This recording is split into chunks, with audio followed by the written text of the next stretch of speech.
Meus queridos irmãos e irmãs, bom dia com a graça e a paz do Senhor Jesus.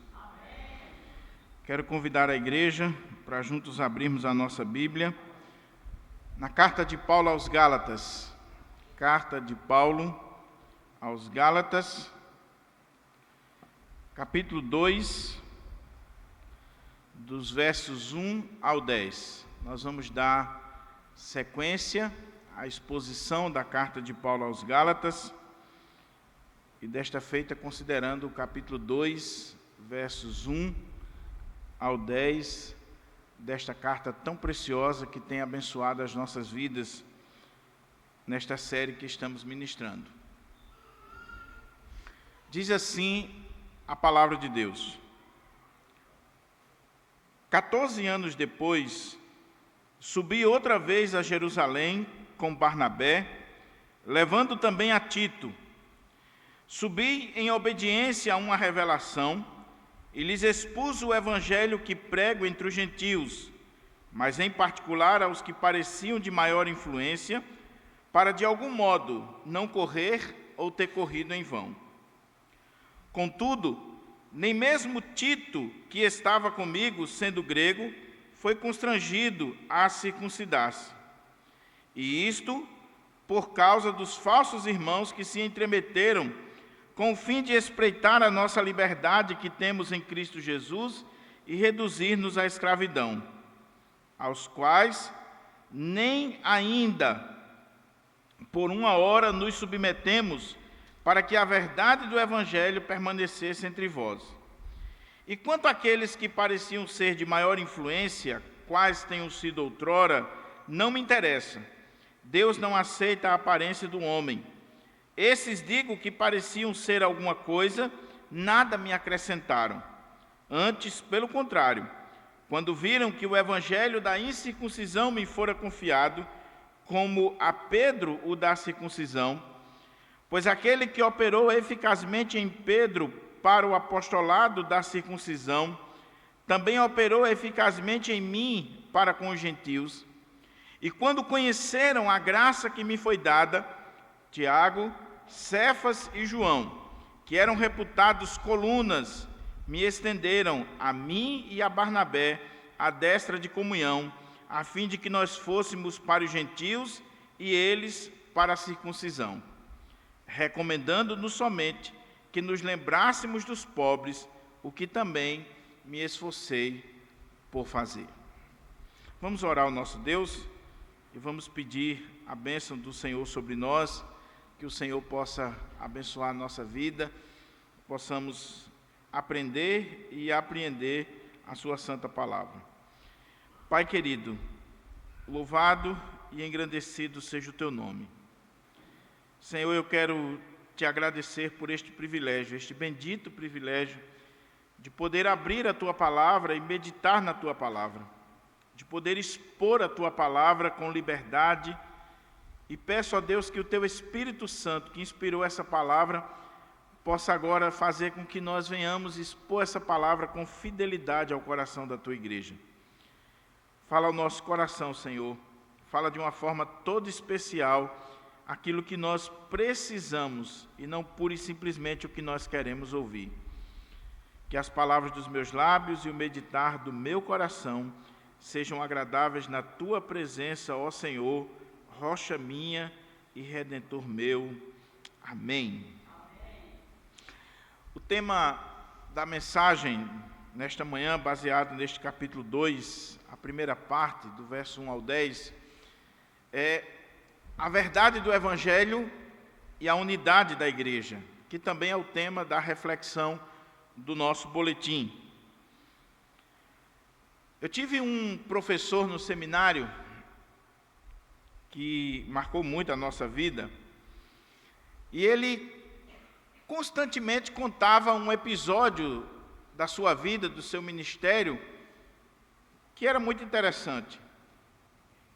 Ele falava que durante muitos anos, na sua igreja, lá no Recife, uma das igrejas tradicionais lá do Recife, ele pregava, ministrava a palavra de Deus, subia ao púlpito dominicalmente Mas ele sabia que havia ali infiltrados, gravando o seu sermão, observando as suas palavras e procurando identificar se ele pertencia a uma determinada ideologia ou não. É incrível isso. Como é que alguém pode ir para um culto, fazer parte de uma liturgia, participar de uma celebração, mas os motivos, as motivações do coração não são corretos, não são bíblicos, não estão de acordo com a palavra de Deus. O apóstolo Paulo, perseguidor da igreja, uma vez convertido ao Senhor Jesus Cristo, foi chamado, comissionado para pregar o evangelho, plantar igrejas, expandir a fé cristã. E Paulo fez isso. Paulo pregou o evangelho durante muitos anos da sua vida, realizou pelo menos 3 viagens missionárias que estão registradas no livro de Atos dos Apóstolos. E nessas viagens Paulo plantava as igrejas, estabelecia liderança e ia para outros lugares, já que o seu chamado era um chamado de plantação de igrejas.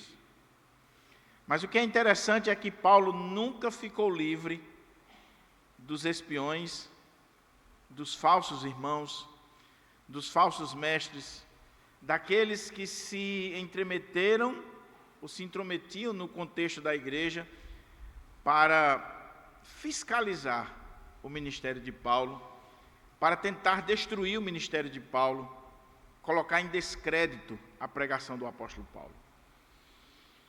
A carta aos Gálatas, nós temos visto que ela trata de um problema como esse. Paulo e Barnabé haviam plantado as igrejas da região da Galácia, Antioquia da Psídia, Icônio, Listra e Derbe, e estavam felizes da vida por terem plantado aquelas igrejas e estabelecido o evangelho naquela região.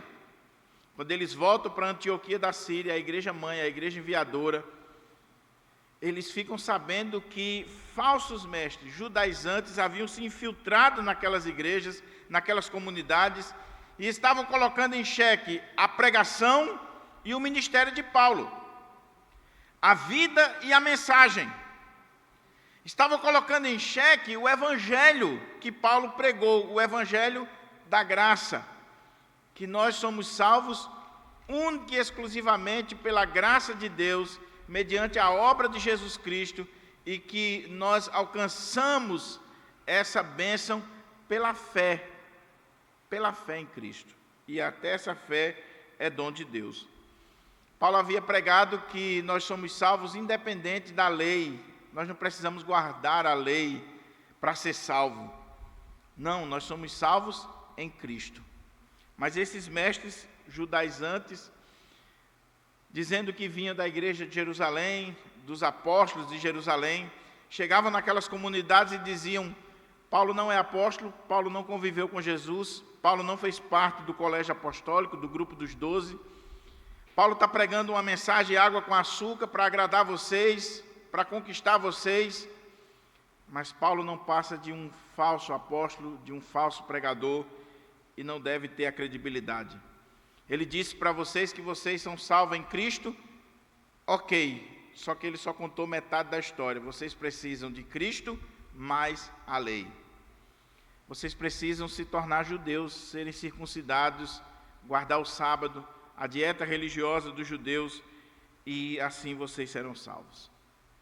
Paulo fica indignado com isso, e ele escreve a carta aos Gálatas para combater esses falsos mestres. E já no início, no capítulo 1, Paulo vai defender o seu ministério e a sua pregação. Ele vai defender o seu apostolado e o evangelho que ele pregava. E ele fez isso de forma brilhante no capítulo 1, dizendo que ele é um apóstolo não da parte de homens, nem por intermédio de homem algum, mas por Jesus Cristo e por Deus Pai, que o ressuscitou dentre os mortos. Ele também disse que o seu evangelho ele não recebeu, não aprendeu de homens, mas diretamente do Senhor Jesus Cristo. Que ele esteve em Jerusalém, que ele se encontrou com Pedro, não viu os demais apóstolos, mas ele passou ali poucos dias com Pedro, conversou com Pedro, mas ele não aprendeu o seu evangelho de Pedro, ele aprendeu o seu evangelho diretamente de Jesus Cristo. Ou seja, ele não dependia de Pedro, não dependia dos demais apóstolos, não dependia da igreja de Jerusalém, até porque quando o Senhor o chamou, ele já saiu pregando o evangelho e levando a mensagem do Senhor. Mas aí, meus irmãos, se no capítulo 1 Paulo mostra a sua independência dos demais apóstolos, se no capítulo 1 Paulo mostra a sua independência no que diz respeito à mensagem que ele pregava, ao evangelho que ele pregava, dos apóstolos de Jerusalém, no capítulo 2, na primeira parte, Paulo vai mostrar que existe uma unidade entre o que ele pregava e o que os apóstolos pregavam. Muito embora Paulo mostre essa independência no capítulo 1, no capítulo 2 ele mostra que existe uma interdependência entre a mensagem que ele proclama e a mensagem que os apóstolos, que Pedro, que Tiago, João, os demais apóstolos proclamavam. Por que ele está fazendo isso? Porque havia uma acusação de que a mensagem que Paulo pregava não era a mesma que os apóstolos de Jerusalém ministravam. Que Paulo estaria pregando um outro evangelho, uma outra mensagem, algo que era reprovado pela igreja de Jerusalém. E se isso fosse verdade, meus irmãos, havia um rompimento, uma fissura, uma fenda no cristianismo. Havia o cristianismo judaico, petrino, e haveria o cristianismo paulino, gentílico. É interessante, eu não vou entrar nessa discussão aqui, porque não é o propósito, mas até hoje existem diferentes grupos teológicos que querem mostrar que há um cristianismo judaico e há um cristianismo paulino, gentílico. Teólogos e mais teólogos escrevem livros para dizer que uma coisa é o evangelho que Pedro e Tiago e João pregavam e outra coisa é o evangelho que Paulo pregava. O evangelho de Paulo é o evangelho da graça, é o evangelho da liberdade, que Paulo, na verdade, deturpou o verdadeiro evangelho e os judeus é quem receberam o verdadeiro evangelho através de Pedro e dos demais apóstolos. Eu falei que no capítulo 1, a partir do verso 10, na verdade, a partir do verso 11, até o final do capítulo 2, Paulo está fazendo aqui uma apologética, uma defesa do seu ministério e da sua pregação. E ele já fez a primeira parte dessa defesa no capítulo 1, e agora ele vai continuar fazendo essa defesa no capítulo 2. Esse capítulo 2, versos 1 a 10, ele pode ser dividido em 4 partes, para que a gente entenda o texto e apreenda o texto. Primeiro, versos 1 e 2. Você vai ver aqui Paulo falando de uma segunda ou uma terceira viagem a Jerusalém. E eu vou explicar por que eu estou dizendo segunda ou terceira viagem. Depois, do verso 3 até o verso 5, Paulo vai falar de uma situação específica que aconteceu quando ele fez essa viagem a Jerusalém. Quando ele esteve lá com os apóstolos, com Pedro, com Tiago, com João, e ele tinha levado consigo Barnabé e Tito, e aconteceu lá uma situação extremamente delicada por causa de alguns judaizantes, missionários judaizantes, que se infiltraram, que estavam lá e que tentaram colocar em xeque o ministério de Paulo naquela ocasião.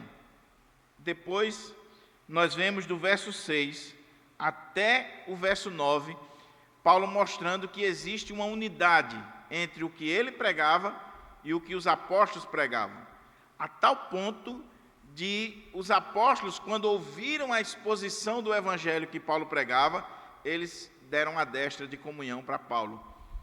E eles traçaram os planos da obra missionária. Pedro vai para os judeus e Paulo vai para os gentios. Não para pregar coisas diferentes, mas é simplesmente uma estratégia missionária. Nós ficamos com as comunidades judaicas e você prega para os gentios. O mesmo evangelho, um só evangelho. E a quarta divisão desse capítulo é o versículo 10, quando Paulo fala que os apóstolos só fizeram uma recomendação para ele: lembre-se dos pobres. Que daria outra mensagem, ou uma série de mensagens, porque nós esquecemos dos pobres. E quando nós falamos dos pobres, parece que nós estamos ligados a uma ideologia e não ao evangelho. Quando o evangelho fala dos pobres, das viúvas, daqueles que necessitam. Então, com a Bíblia aberta no texto, vamos olhar aqui esse texto e, à medida que a gente for lendo, for procurando entender, vamos também tirar lições para a nossa vida. Versículos 1 e 2, a viagem de Paulo a Jerusalém. 14 anos depois, subi outra vez a Jerusalém, com Barnabé, levando também a Tito. Subi em obediência a uma revelação, e lhes expus o evangelho que prego entre os gentios, mas em particular aos que pareciam de maior influência, para de algum modo não correr ou ter corrido em vão. Aqui a descrição da viagem. E esse texto tão pequeno, ele é ao mesmo tempo tão profundo, polêmico e difícil de interpretar. Primeiro, Paulo diz assim: 14 anos depois. Depois de quê? Passaram-se 14 anos e Paulo vai mais uma vez a Jerusalém. A questão é, qual é o ponto de referência que Paulo está utilizando para contar esses 14 anos? Será que o ponto de referência é o que ele disse aqui no capítulo 1, verso 18? Decorrido 3 anos, então subi a Jerusalém para avistar-me com Cefas e permaneci com ele 15 dias. Capítulo 1, verso 18. Paulo havia sido chamado, convertido, e depois de 3 anos de conversão, é que ele vai a Jerusalém para encontrar-se com Pedro. Aí Paulo agora no capítulo 2, continuando a sua defesa, ele está dizendo: 14 anos depois, eu subi outra vez a Jerusalém. Será que seria 14 anos depois desses 3 anos? Então aqui Paulo estaria com 17 anos de convertido, de pregação, de ministério. É importante o tempo aqui, porque o que Paulo vai dizer aqui, a defesa de Paulo é: vocês estão dizendo que eu prego baseado no que os apóstolos falaram, que eu sou de segunda categoria, mas eu só fui a Jerusalém 3 anos depois da minha conversão, e só fui mais uma vez 14 anos depois dessa conversão. Ou seja, Paulo passou mais de 10 anos pregando o Evangelho, ensinando o Evangelho, sem precisar dos líderes de Jerusalém, nem da aprovação, nem de qualquer ensinamento de Pedro, de Tiago, de João. Ele era independente. Porém, alguns estudiosos, e eu acredito que essa linha seja a linha correta, eles entendem que no capítulo 2, versículo 1, Paulo está falando de 14 anos após a sua conversão, que já está incluída aqui os 3 anos. 14 anos depois da minha conversão, é que eu subi mais uma vez a Jerusalém para avistar-me com os apóstolos, para estar com os apóstolos. Ou seja, eu não dependi dos apóstolos para pregar o Evangelho. Esse é o ponto. A questão curiosa aqui também é que diz o texto: 14 anos depois, subi outra vez a Jerusalém, com Barnabé, levando também Tito. Irmãos, nada está na Bíblia por acaso. Paulo levou 2 companheiros nessa viagem, nessa visita a Jerusalém. Barnabé, seu companheiro de viagem, líder da primeira caravana missionária. Barnabé, que era o pastor lá de Antioquia, que foi enviado pelos apóstolos, e quando chegou lá em Antioquia, que viu a graça de Deus, que viu a bênção de Deus naquela igreja, foi buscar Paulo lá em Tarso, e trouxe Paulo para estar com ele em Antioquia, e durante 1 ano, mais de 1 ano, eles pregaram, eles ensinaram a palavra de Deus. Deus fez grandes coisas ali em Antioquia, a ponto de os cristãos serem chamados ali pela primeira vez de cristãos. Barnabé, judeu, um homem crente, companheiro de Paulo, um homem que estendeu a mão para Paulo, que introduziu Paulo no contexto do colégio apostólico. Barnabé, esse homem de Deus, é um judeu. Então Paulo está indo a Jerusalém com Barnabé, judeu, que tinha trânsito, que tinha amizade com a igreja de Jerusalém. Mas ele leva também Tito. E Tito já não é judeu. Tito é grego. Tito é um dos filhos na fé de Paulo, companheiro de Paulo, cooperador de Paulo. E Paulo leva Tito para Jerusalém. E os estudiosos, quando olham para isso aqui, a gente vai ver o desdobramento, diz que Paulo foi extremamente corajoso em ter feito isso aqui. Mas Paulo está sendo estratégico. Paulo está querendo unir a igreja. Paulo não está querendo que haja uma fenda, uma divisão no cristianismo. Porque se você olhar, o cristianismo, ele nasce no contexto judaico. Os seus primeiros convertidos são todos judeus. Os pastores são todos judeus. A Bíblia é judaica, todos judeus. E eles achavam que a mensagem era só para os judeus. Os judeus consideravam os gentios, os gregos, como combustível para o fogo do inferno, como cachorro. É portanto que a igreja só vai sair para proclamar o evangelho lá fora, depois que o Senhor manda uma perseguição. Mas se não mandasse a perseguição, eles iam ficar pregando só para os judeus em Jerusalém, ou no máximo para os judeus que estavam na diáspora. Mas até esses sofriam preconceito dos judeus lá de Jerusalém. Então, quando Paulo sobe a Jerusalém, 14 anos depois, com Barnabé, Paulo não é besta, ele vai levar Barnabé, que tinha a consideração dos apóstolos. Ele leva Tito como um troféu da graça de Deus, do evangelho, da liberdade do evangelho. Ele leva Tito, aquele jovem, como exemplo do alcance do evangelho aos gentios. Só que Paulo está correndo risco. Ele poderia ser apedrejado, Tito poderia ser morto, ele poderia sofrer N coisas só pelo fato de ter levado um gentio, um incircunciso, para o contexto da igreja judaica.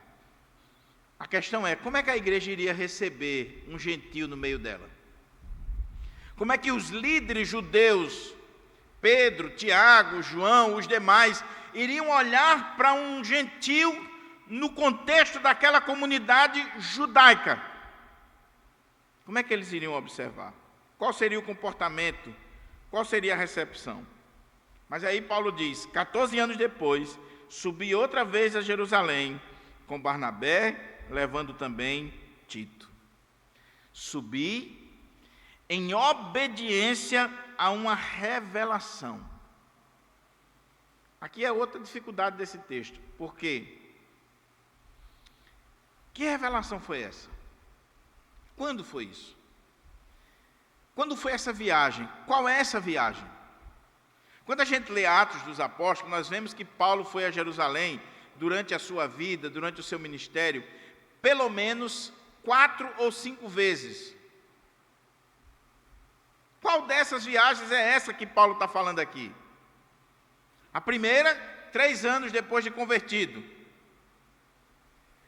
A segunda viagem está lá em Atos capítulo 11, quando do verso 27 ao 30, Paulo fala, Lucas, o escritor de Atos, coloca para nós que alguns profetas, dentre eles Ágabo, vindo de Jerusalém, eles chegaram lá em Antioquia e eles deram a entender pelo Espírito Santo que haveria uma fome naquela região da Judéia. E Ágabo, profetizando isso, Paulo, junto com Barnabé, levanta uma coleta, uma oferta na igreja de Antioquia para os crentes da Judéia que iriam enfrentar uma grande fome. Então, se Paulo está falando aqui que ele subiu a Jerusalém mais uma vez por causa de uma revelação, se essa revelação aqui for a revelação do capítulo 11, verso 27 a 30, a revelação de Ágabo, de que existiria uma fome na Judéia, iria passar muita fome aquele povo, então essa seria a segunda viagem de Paulo a Jerusalém. E por que os estudiosos acham que essa é a viagem que Paulo está falando aqui? Porque ele termina falando exatamente dos pobres, de gente pobre, de gente humilde. Outros estudiosos querem crer que essa viagem aqui é a terceira viagem, que é a viagem do capítulo 15, do Concílio de Jerusalém. Por que o capítulo 15? Por que alguns entendem que seja essa viagem? Porque o capítulo 15, versículo 1, fala exatamente do problema que aconteceu na igreja de Antioquia e que judaizantes estavam dizendo que para os gentios serem aceitos na comunidade da fé, eles precisavam se circuncidar, eles precisavam cumprir as leis judaicas, todo aquele conjunto de regras, de leis, de regulamento dos judeus. E Paulo e Barnabé vai discutir com eles, e não resolvendo a questão, vão a Jerusalém, e lá em Jerusalém convoca-se o primeiro concílio da igreja, Atos capítulo 15. Ali vai haver um debate muito forte entre os apóstolos, presbíteros, entre Paulo, Barnabé e os demais irmãos, e aí você sabe da decisão do concílio, que eles não vão impor nada aos gentios, a não ser que eles se abstenham da carne sufocada, do sangue e das relações sexuais ilícitas. Então, alguns querem dizer que a carta aos Gálatas ela foi escrita depois do concílio de Jerusalém, e que o capítulo 2 fala exatamente do contexto do concílio de Jerusalém. Porém, nós não cremos assim, eu não creio assim, posso ser convencido do contrário. Eu acho que a viagem aqui é a segunda viagem, por causa da revelação de Ágabo, e Paulo está falando aqui.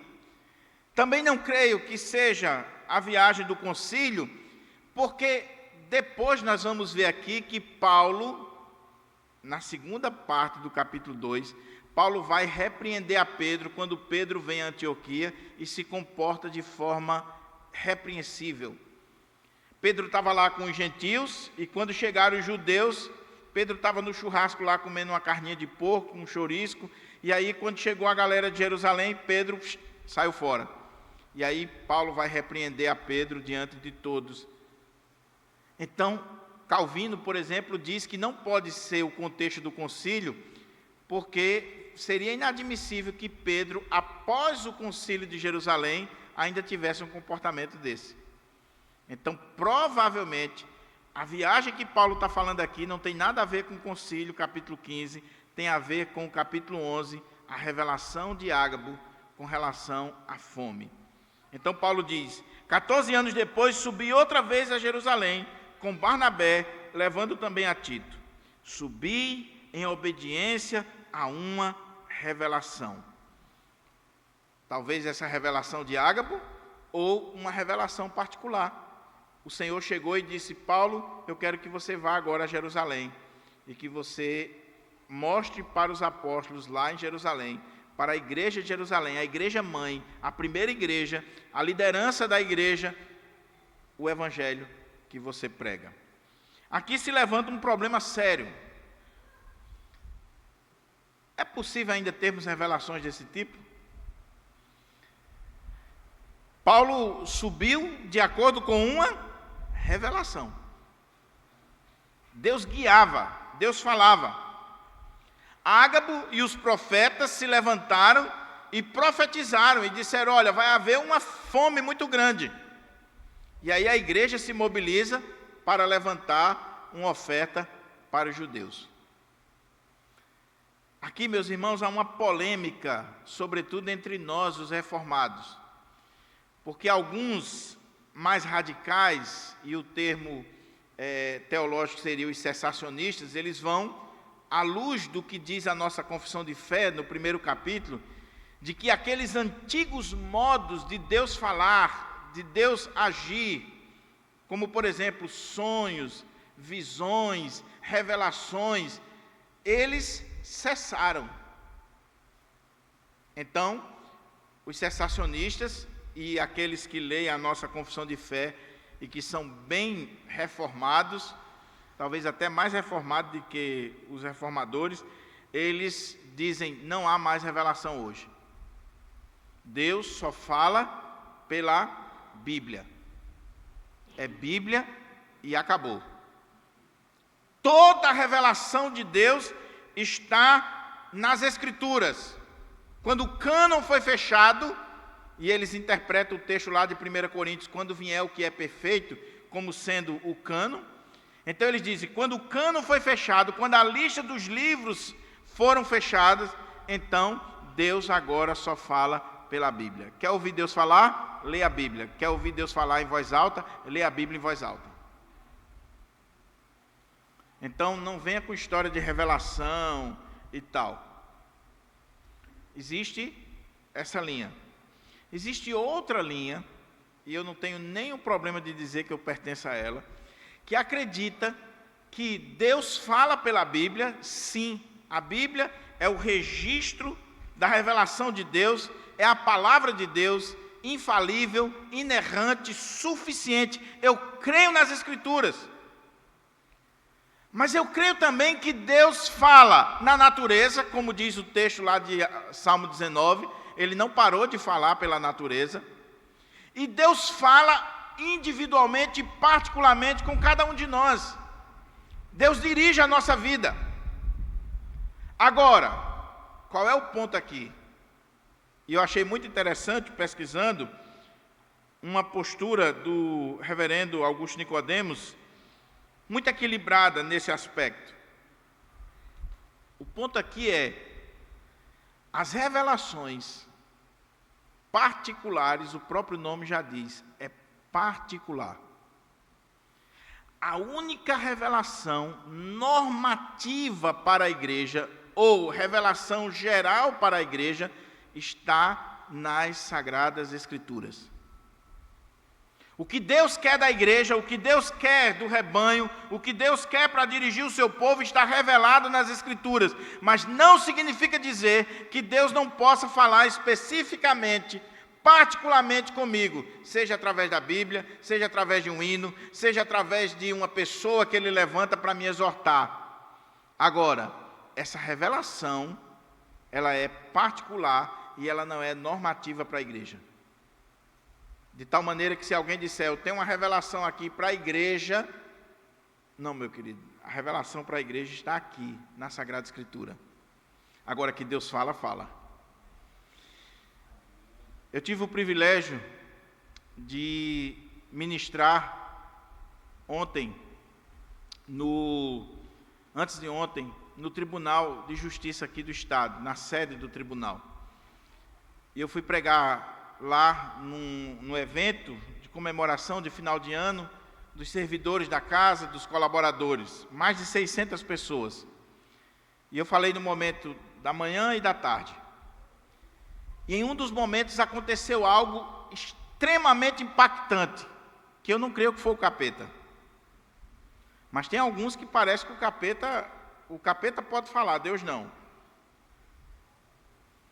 Estava tendo um sorteio de ferro de engomar, airfryer, ventilador, liquidificador, fogão, E o ponto máximo do sorteio era uma televisão de 43 polegadas e outra de 32. Pela manhã foi uma festa o sorteio. À tarde começou o sorteio, a televisão era a última a ser sorteada. E o sorteio estava andando, chegou a desembargadora nova do tribunal, e ela entrou no auditório e conversou lá com o pessoal e disse assim: eu vim aqui para sortear a televisão. Só que a televisão era a última a ser sorteada. Mas uma desembargadora pedindo e falando, ainda estava no início do sorteio, ia ser a última. E aí a desembargadora disse: porque eu não vou poder ficar, mas eu queria dar o prêmio máximo, ver as pessoas aqui felizes com o prêmio máximo. E aí resolveram mudar o sorteio, inverter a ordem. E quando o rapaz clicou lá, um jovem lá do departamento que Diego trabalha foi sorteado, um jovem simples, humilde. E ele ficou feliz da vida, foi lá na frente, pegou a televisão e foi lá para trás e começou a chorar. Sabe por quê? Esse sorteio foi o da tarde. Pela manhã ele estava no campo de trabalho. E uma irmã chegou para ele e disse assim: Deus está dizendo que a televisão vai ser sua. Hoje à tarde você vai ganhar a televisão. Irmãos, se eu não crer nisso, então eu estou crendo em coincidência mais do que no Deus Todo-Poderoso. Aquele jovem estava chorando, não era por causa da televisão. Aquele jovem estava chorando, impactado com o que Deus fez com ele. E aí Diego veio falar para a direção lá. Os colegas lá do ambiente de trabalho sabiam.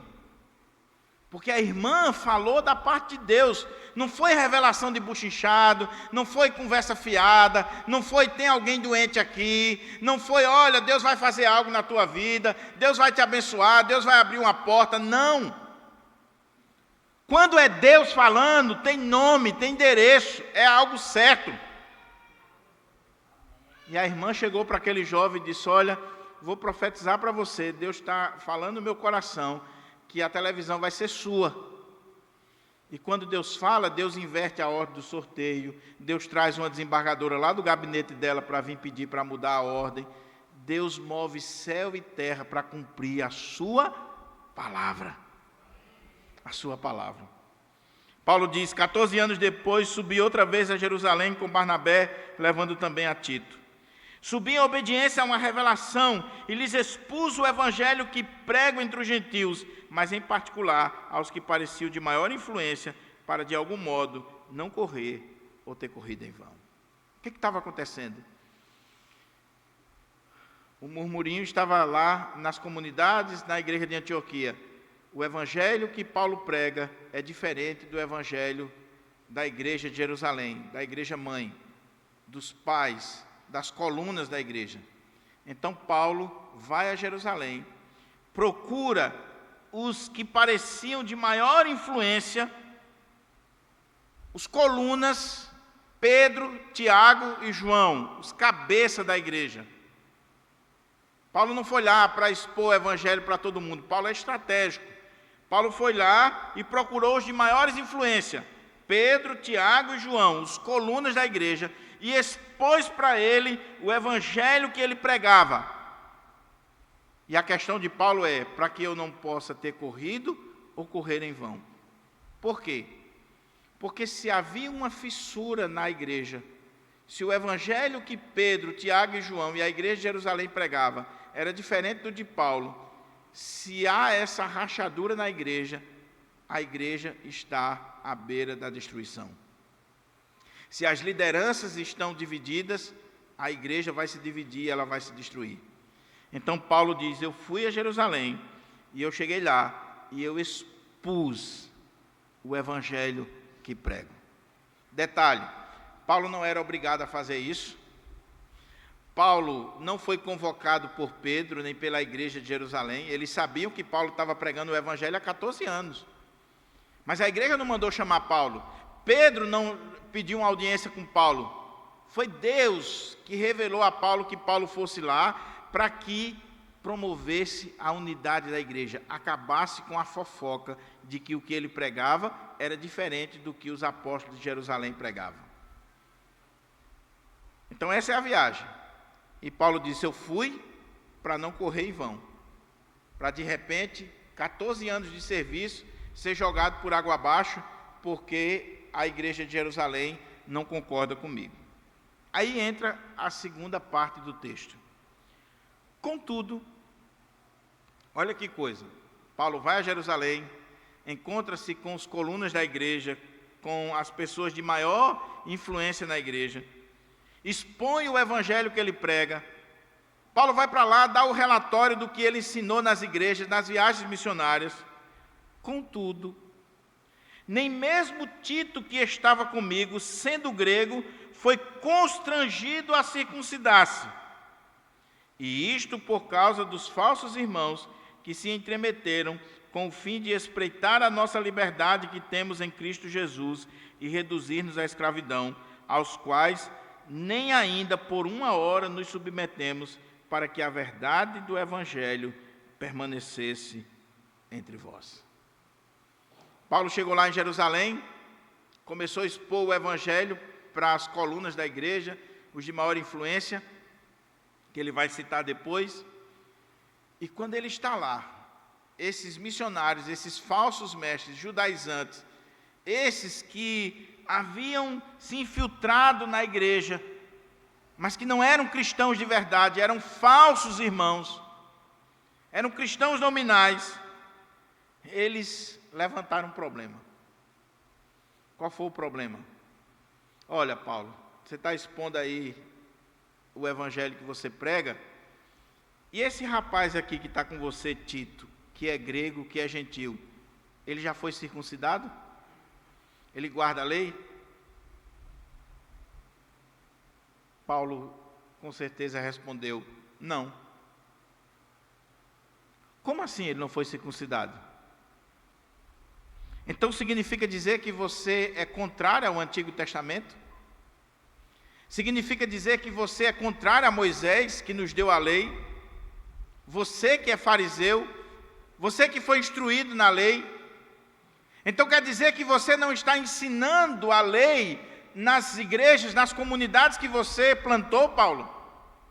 A ponto de você não circuncidar os convertidos, como esse rapaz? E começou o debate. E aí esses falsos irmãos, olha que Paulo chama de falsos irmãos, eles quiseram constranger a Tito a circuncidar-se. Circuncidar Tito. Nós só aceitamos esse membro aqui na nossa igreja se ele for circuncidado. Se ele não for circuncidado, se ele não fizer a operação lá de fimose, símbolo da identidade judaica, ele não pode permanecer entre nós. E quiseram constranger Tito. Mas aí o que Paulo está dizendo aqui? É que estas pessoas eram falsos irmãos. E que Paulo não cedeu nem por uma hora. O que ele quer dizer é: eu não abri mão de forma alguma. Para quê? Para que a verdade do Evangelho permanecesse entre vós. Irmãos, nós não podemos abrir mão da verdade do Evangelho em nome da unidade. Esse é o texto do boletim. Infelizmente, no contexto da igreja evangélica brasileira, a unidade, a comunhão, está vindo antes da verdade. Não importa o que você crê, não importa o que você faz, não importa o seu dogma, a sua teologia, o importante é que nós estamos unidos, juntos, em comunhão. Desde a década de 60 que nós somos impactados no mundo pelo chamado ecumenismo. E as pessoas defendem o ecumenismo como se fosse uma coisa bíblica, correta. Não existe ecumenismo à luz da Bíblia. Não há comunhão entre a luz e as trevas, entre a verdade e a mentira, entre os filhos de Deus e os filhos do diabo. Nós não podemos abrir mão da verdade em nome de uma falsa unidade, comunhão. Porque se não existe verdade, a unidade não é verdadeira, é falsa, é periférica. Paulo não está disposto a abrir mão da verdade do Evangelho. Veja que Paulo vai a Jerusalém, veja que Paulo conversa com Pedro, que Paulo tem a paciência de expor tudo que ele prega nas igrejas, de declarar tudo que ele fez, mas quando chega no ponto da verdade, Paulo não cede 1 milímetro, mesmo que seja para promover a comunhão. Porque Paulo poderia dizer assim, vamos fazer o seguinte, Tito, tem nada não, né? Até porque não era ele, porque o legalista ele é muito bom para criar regra para os outros, não para si. Vamos fazer o seguinte, Tito, circunda aí, faça a circuncisão, só para evitar problema, né? Não é assim que a gente faz? Olha, vamos fazer, só para evitar problema, para ficar todo mundo bem, todo mundo em paz. Então, Tito, vamos circuncidar você. Por causa dos irmãos aqui, os judeus, eles são muito legalistas, então eles não vão aceitar você, então faz aí. Veja, meus irmãos, talvez você esteja pensando aí, mas Paulo não faz isso com Timóteo, com outros? Paulo faz isso quando é judeu. E aqui eu queria abrir um parênteses interessante na mensagem. Quando é um judeu que, mesmo sendo cristão, ele continua com as práticas judaicas, não por uma questão de salvação, mas por uma questão de identidade nacionalista, Paulo não tem nenhum problema. Ser circuncidado, guardar o sábado, cumprir a dieta. Paulo não tem nenhum problema, é a cultura deles, é a fé cultural deles. Agora, impor isso a um gentil, aí Paulo diz, nem por uma hora eu cedo. E aqui, meus irmãos, é algo que a gente precisa aprender, porque a gente confunde evangelho com cultura. Eu estava ali, junto com o reverendo Romeu, ouvindo o Diego tocar a sanfona aqui, e eu sei que alguns se escandalizam. E se escandalizam porque foram acostumados a ouvir música, achando que foi feita no céu, pelos arcanjos, pelo coral celestial, mas não, é simplesmente música trazida pelos missionários americanos para nós. Que não só trouxeram o evangelho, e graças a Deus por isso, mas trouxeram também a cultura americana. Dentre elas, paletó e gravata, num contexto como o nosso, de sol causticante. Aí a pessoa acha que o hino, ele só é espiritual se ele for cantado de acordo com aquele ritmo, com aquela melodia que ele aprendeu desde criança com os missionários americanos que vieram para cá e que está na harpa cristã, ou no cantor cristão, ou no inário. E ele nem sabe que muitos dos nossos hinos do inário, a melodia é de música folclórica americana, é de música militar. É só você assistir os filmes de Charlie Chaplin que você vai ver algumas melodias do nosso inário lá. Alguns hinos que nós cantamos e achamos que é uma coisa extremamente espiritual, era música de Bach no contexto lá da época, a melodia. Aí nós que somos nordestinos, se você coloca uma sanfona, se você coloca um triângulo, alguma coisa, parece que você está cometendo um pecado, não é espiritual. Irmãos, não confundamos evangelho com cultura. É claro, a cultura ela pode estar manchada pelo pecado e ela precisa ser redimida. Mas eu não posso querer trazer a cultura inglesa, europeia ou americana para cá, achando que isso é bíblico. É o que está acontecendo hoje na nossa igreja, meus irmãos. E eu sei por que eu estou dizendo isso. Com os movimentos neopuritanos dentro da igreja presbiteriana. Vamos cantar os salmos, porque a confissão de fé diz que tem que cantar os salmos. Amém, nós cantamos os salmos aqui. Nós cumprimos o que a nossa confissão de fé diz. O que os princípios de liturgia da nossa igreja diz, que nós devemos cantar os salmos. Mas qual o problema dessa geração neopuritana que está aí, de algumas igrejas? Não pode ter instrumento, só pode ser na melodia de Genebra, lá de Calvino. parece um funeral é mais alegre. Uma coisa lá do contexto medieval, que Calvino contratou um músico profano para colocar lá toda a métrica dos salmos, e que a igreja cantava, e que na época era uma bênção. Mas, irmãos, a questão não é a melodia, a questão é o salmo em si. Então aqui nós cantamos os salmos em ritmo de forró, nós cantamos os salmos de forma mais contemporânea. Mas parece que não é o correto. Por quê? Porque nós queremos trazer a cultura dos puritanos e não a teologia dos puritanos. A teologia é uma bênção, mas a cultura, o tempo deles era outro. Eu não preciso me vestir como os puritanos, nem cantar como os puritanos. Eu preciso temer a Deus como os puritanos temiam. Amar a Deus como os puritanos amavam. E assim por diante. E Paulo está dizendo, olha, eu não cedi nem por uma hora para que a verdade do Evangelho permanecesse. Irmãos, tem coisas que a gente precisa ceder, e a gente nem cede, né? Mas o Evangelho não. Aí é interessante como a gente inverte. O Evangelho a gente cede, e aquilo que é cultural, aquilo que é efêmero, aquilo que é passageiro, a gente não cede. Pastor Sérgio Lira, lá no seminário, ele dizia assim, a Confissão de Fé de Westminster, e todos os livros, escritos por quem quer que seja, está em cima da mesa para debate. Agora a Escritura não. Mas a Confissão de Fé sim. E todos os demais livros, decisões conciliares, seja lá o que for, está em cima da mesa para discussão e debate. Agora o Evangelho, não. Paulo está dizendo, quando eu cheguei ali, Tito quase que era constrangido a circuncidar-se. Mas que bênção, meus irmãos, porque houve discernimento em Pedro, em Tiago e João. Porque olha como é que ele diz, contudo, nem mesmo Tito, que estava comigo, sendo grego, foi constrangido a circuncidar-se. E isto por causa dos falsos irmãos, que se entremeteram com o fim de espreitar a nossa liberdade que temos em Cristo Jesus e reduzir-nos à escravidão, aos quais nem ainda por uma hora nos submetemos, para que a verdade do Evangelho permanecesse entre vós.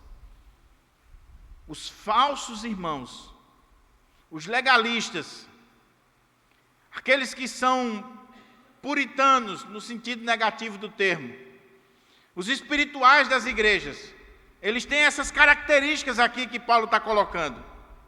Primeiro, eles são bisbilhoteiros da vida dos outros.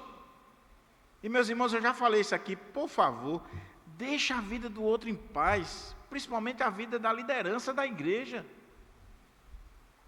A vida do pastor, da família do pastor, do presbítero, do diácono, das irmãs. Olha no espelho. Tome um chá de simancol, deixa de olhar para a vida do outro e cuida da sua vida, da sua casa, do seu marido, dos seus filhos. Mas crente tem um problema, não vamos falar dos outros, vamos falar da gente. Crente tem um problema sério de querer cuidar e dar opinião na vida dos outros, no dia a dia dos outros. Estou na igreja, vou ver aqui se a irmã Daniela tomou a ceia. Tomou não, está em pecado, não sei não. E crente não fofoca, irmão. Crente não fofoca. Crente pede oração. Queria pedir oração aqui pela irmã Daniela, porque ela não tomou a ceia. Eu não sei não, viu, irmã? Eu acho. Aí começa. Crente não fofoca. Crente pede oração. Deixa a vida do outro. E o legalista, ele não só se importa com a vida do outro, ele se infiltra para saber da vida do outro, mas ele quer escravizar o outro. É isso que Paulo está dizendo aqui. Tirar a nossa liberdade. Irmãos, não se torne escravo de ninguém, nem de pastor, nem de padre, nem de presbítero, de ninguém. Porque a irmã fulana sempre quer dar pitaco na minha vida, mandar na minha vida, na vida dos meus filhos. Manda a irmã fulana catar batata. Vá cuidar da vida dela, do esposo dela, enquanto ela está olhando para a sua vida, está esquecendo da casa dela. Cuidado, não se torne escravo. Irmãos, eu sei o que eu estou dizendo, tem pessoas nas igrejas que são escravos desses espirituais, dessas pessoas que parece que não andam, elas levitam, elas oram mais, elas lêem mais a Bíblia, elas têm mais intimidade com Deus, e se você não tiver cuidado, ela vai dirigir sua vida, ela vai escravizar sua vida, ela sempre vai ter algo para repreender você e para querer dirigir a sua vida. E o que eu fico mais triste é que tem pessoas que a pregação do Evangelho não escuta não, agora os conselhos dos espirituais ou das espirituais, meu Deus do céu, e como são fáceis de ser enganados. Mas Paulo diz: eu não cedi para que a verdade do Evangelho permanecesse, a liberdade, eu sou livre, livre. E como eu disse, cuidado com os escravizadores. Eu sei o que eu estou dizendo aqui, meus irmãos. Pastor passa por isso. Às vezes um membro, às vezes um presbítero, uma liderança da igreja quer determinar até o que o pastor faz. Aonde o pastor vai, o que ele compra. Cuidado com os escravizadores. Mas louvado seja Deus, porque o que Paulo está dizendo aqui é que apesar de ter surgido esse probleminha naquela reunião, ou um problemão, Tito não foi constrangido a circuncidar-se. Ou seja, os falsos irmãos, os legalistas, os judaizantes, os escravizadores, os espiões da vida alheia, é a palavra que Paulo usa aqui, que eles se intrometeram para espiar a liberdade em Cristo, os espiões. Aquela turma que vive no Zap, no Instagram, no Facebook, no dia a dia da igreja, só para observar a vida dos outros. Os espiões não prevaleceram, sabe por quê? Porque os apóstolos tiveram discernimento espiritual, não constrangeram Tito. Aí entra a terceira parte para a gente concluir. Porque o que Paulo está dizendo? Ele falou da viagem, ele deu o exemplo do que aconteceu com Tito, que os caras queriam circuncidar Tito e não conseguiram. Paulo não cedeu, Paulo foi bruto, foi correto, porque era a verdade do Evangelho que estava em jogo, e quando é a verdade do Evangelho a gente não cede 1 centímetro. Se for cultura, se for questão de gosto, a gente cede, vamos ceder. Agora, a verdade do Evangelho, nua e crua, a gente não abre mão, não abre mão. Aí ele diz, versículos 6 a 9, e quanto àqueles que pareciam ser de maior influência, quais tenham sido outrora, não me interessa, Deus não aceita a aparência dos homens. Esses digo que me pareciam ser alguma coisa, nada me acrescentaram. Quem são esses de maior influência? Ele vai dizer, parece que Paulo está sendo mal educado aqui, né? Olha, quanto àqueles, porque o que os falsos mestres diziam? Paulo é um apóstolo de segunda categoria, não chega nem perto de Pedro, de Tiago, de João, dos colunas lá de Jerusalém. O evangelho que ele prega é totalmente diferente do deles. Aí Paulo diz, eu vou lá, e eu vou expor o evangelho para eles. Mas eu quero os cabeças, os principais, vou mostrar para eles o que eu prego. E quanto a esses que pareciam ser de maior influência, quais tenham sido outrora, Deus não está nem aí com a aparência dos homens. Paulo está desconsiderando os apóstolos? Não, meus irmãos, Paulo só está colocando no devido lugar. Paulo está na mesma altura, no mesmo nível dos apóstolos, e ele está dizendo assim, na igreja de Deus a gente tem que ter cuidado com esses de maior influência, que a gente coloca no pedestal. Deus não está nem aí com a aparência dos homens, Deus não se encanta com a aparência dos homens.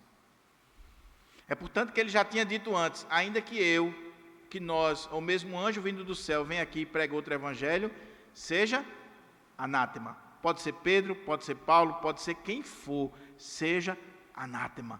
Se a verdade do evangelho está sendo tirada, seja anátema. Então Paulo diz, olha, os que pareciam ser de maior influência, não me acrescentaram nada. Antes, pelo contrário, quando viram que o evangelho da incircuncisão me fora confiado, como a Pedro da circuncisão, pois aquele que operou eficazmente em Pedro para o apostolado da circuncisão, também operou eficazmente em mim para com os gentios. E quando conheceram a graça que me foi dada, Tiago, o pastor da igreja de Jerusalém, Cefas e João, que eram reputados colunas, os de maior influência, me estenderam a mim e a Barnabé a destra de comunhão, a fim de que nós fôssemos para os gentios e eles para a circuncisão. O que Paulo está fazendo aqui? Lembre-se, capítulo 1 e 2 de Gálatas, ele está defendendo o apostolado e a sua pregação. E ele está dizendo, eu não estou em desarmonia, em desacordo com os líderes de Jerusalém. A tal ponto de quando eu fui lá e expus para eles a mensagem que eu prego, o evangelho que eu prego, eles não fizeram nenhum acréscimo, não me acrescentaram nada. Aqueles que pareciam de maior influência, aqueles que eram os cabeças, os colunas, eles não acrescentaram nada ao evangelho que eu prego. Não mudaram nada. Pelo contrário, eles entenderam que Deus chamou Pedro e deu uma missão para Pedro pregar para os judeus, para aqueles que são circuncidados, e me chamou para pregar aos gentios. E quando eles entenderam isso, Tiago, Pedro e João estenderam a mim e a Barnabé a destra de comunhão e nos enviou a pregar. Olha que defesa extraordinária de Paulo. Paulo está colocando uma pá de cal naquela fofoca que estava rolando nas igrejas da Galácia, na igreja de Antioquia, dizendo que ele era inferior aos apóstolos e que o que ele pregava era diferente dos apóstolos. Ele está dizendo, eu prego igual aos apóstolos e eu tenho a destra de comunhão dos apóstolos de Jerusalém, da igreja mãe. E Pedro vai para os judeus, eu vou para os gentios, mas nós pregamos a mesma coisa. E é claro que isso aqui não é uma regra fixa. Dr. William Hendricks levanta a questão, porque você vai ver Pedro pregando para gentio também e Paulo pregando para judeu. Paulo, geralmente, quando chegava numa cidade, a primeira coisa que ele fazia era ir numa sinagoga pregar para os judeus. Depois ia para os gentios. Mas o que ele está dizendo aqui é que a tarefa missionária da igreja foi dividida assim. Pedro vai pregar para os judeus. Paulo vai pregar para os gentios junto com Barnabé. Mas é o mesmo evangelho. É um só evangelho.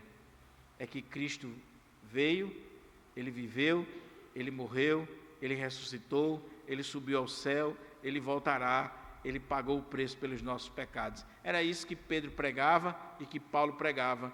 Não as obras da lei, não a dieta, não a circuncisão, mas o evangelho de Jesus Cristo. E aí Paulo termina com a quarta parte dizendo assim, recomendando-nos somente que nos lembrássemos dos pobres, o que também me esforcei por fazer.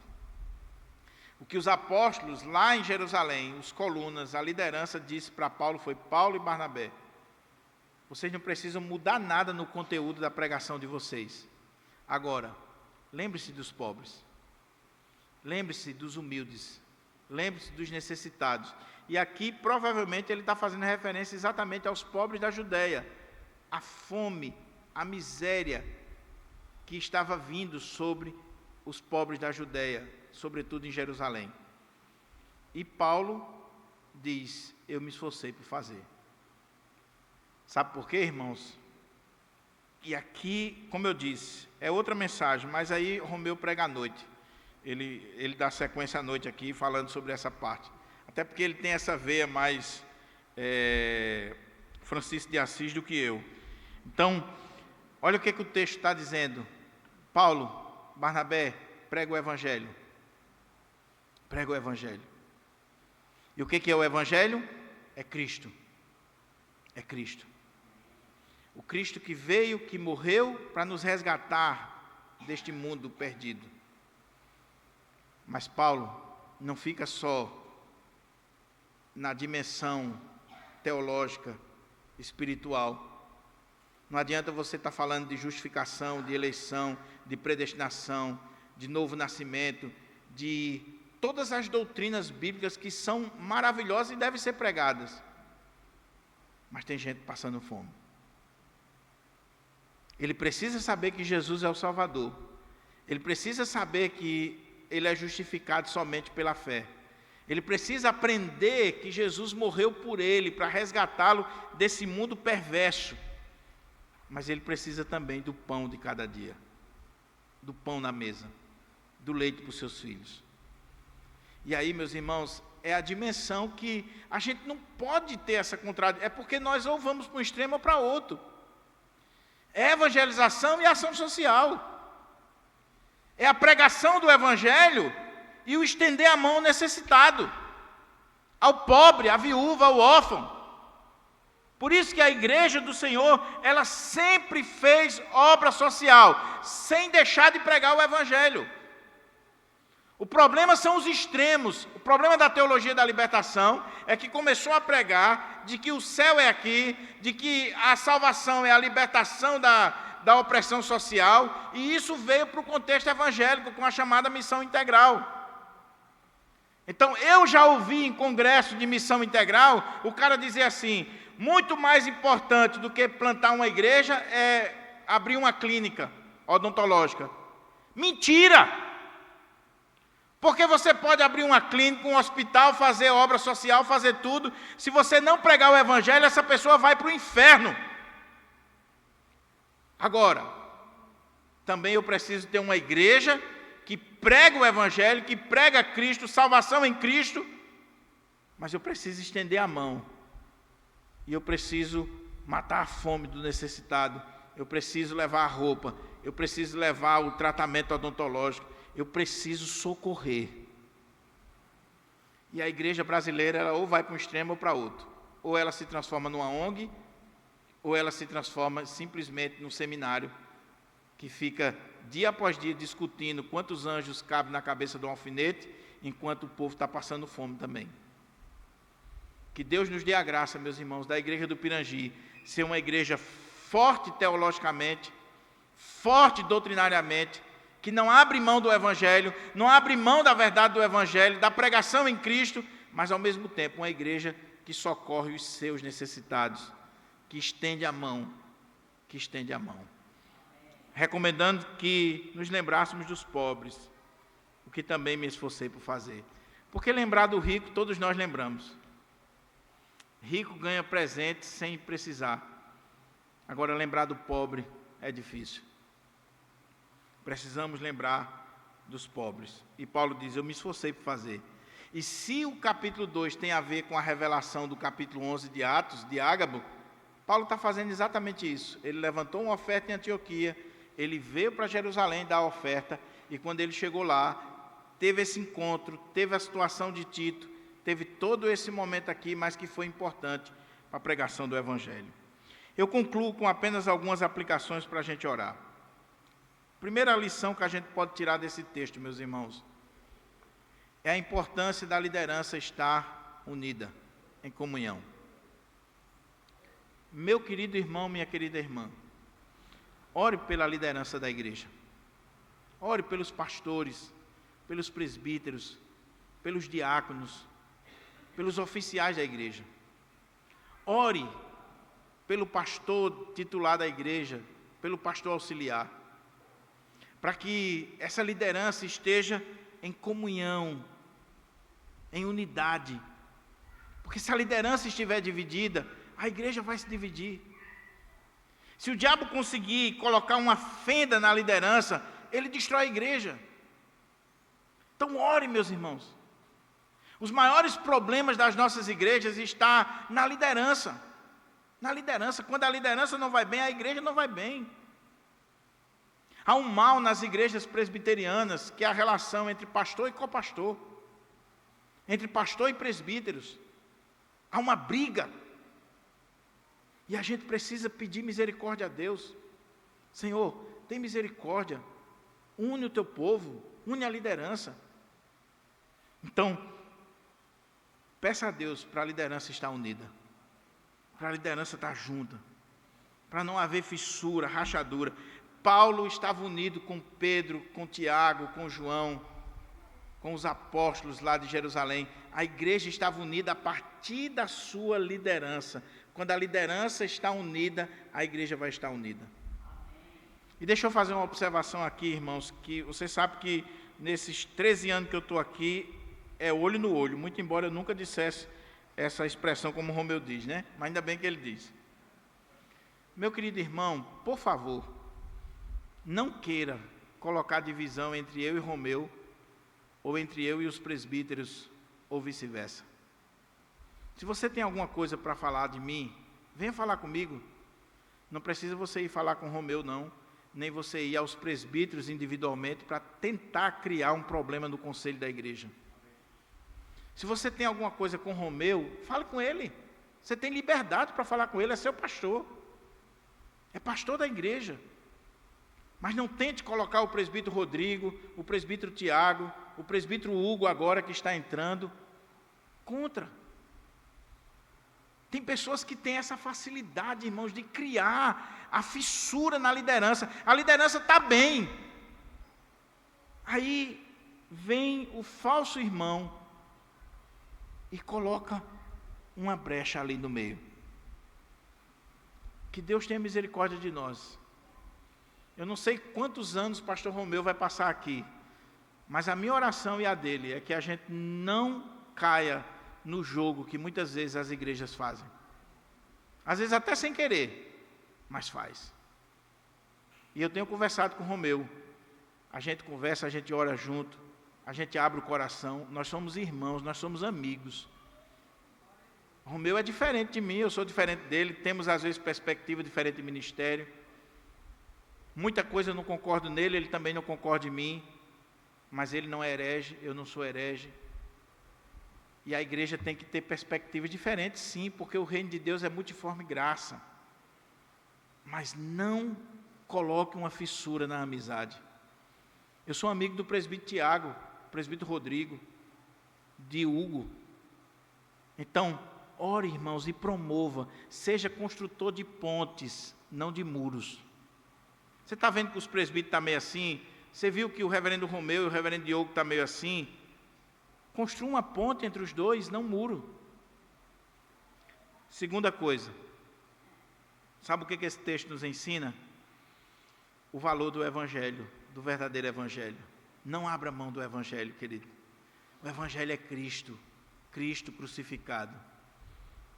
Vamos ceder qualquer coisa. Por exemplo, próximo ano não vai ser 3 bancadas, vai ser só 2. Você não tem noção do quanto eu já apanhei aqui por causa dessas 3 fileiras. Por quê? Porque as mulheres querem no casamento entrar num tapete vermelho no centro, toda vez que tem ornamentação. E aí elas me convenceram, a partir de janeiro, ser 2 fileiras. Eu não queria de jeito nenhum, Júlio, mas vai ser, até porque a mulher manda, vai ser. Por que brigar por coisa que não faz sentido brigar? Agora o evangelho, nós não abrimos mão, jamais. Terceira coisa, cuidado com os falsos irmãos. Irmão, não pense que todo mundo que está aqui é crente. Não pense que todo mundo que está aqui é santo. Existe o joio e o trigo. Existe o crente verdadeiro e o falso. Então, cuidado com os falsos irmãos. Como é que eu identifico, pastor? Aquele que gosta de estar olhando a vida dos outros, escravizar os outros, que é mais santo do que os outros, que é mais purificado do que os outros. Pode ter certeza que você pode estar diante de um falso irmão. No dia que você olhar para alguém na igreja e você vê que essa pessoa ela está se colocando num pedestal acima das outras, pode ter certeza que ela está escondendo alguma coisa. Quando eu vejo um casal perfeito demais, uma família perfeita demais, ou um crente perfeito demais, tem um problema ali. Freud tinha razão. Por último, em nome de Jesus, que o evangelho tenha libertado você. Ele liberta e não se torna escravo de ninguém. Você é livre, livre, livre em Cristo Jesus. Então não permita que pastor, padre, instituição, quem quer que seja, escravize você. Você é livre em Cristo Jesus. Que Deus nos abençoe, que o Espírito Santo de Deus aplique a palavra no nosso coração. Vamos ficar de pé?